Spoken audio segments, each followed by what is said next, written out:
Very good morning, dear sir and ma'am. My name is Gyanvi Arora, class 4th B. Today I am representing the active volcano of Andaman and Nicobar Island. Barren Island is an island located in the Andaman Sea. It is the only confirmed active volcano in the Indian subcontinent. Volcano is having molten rocks called magma.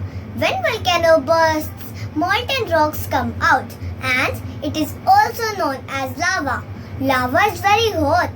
When volcano bursts, many gases also come out. Now I start the experiment. This is vinegar plus color.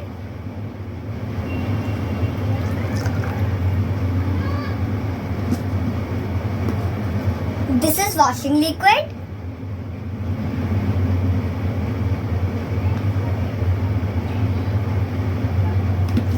And at the last, this is baking soda.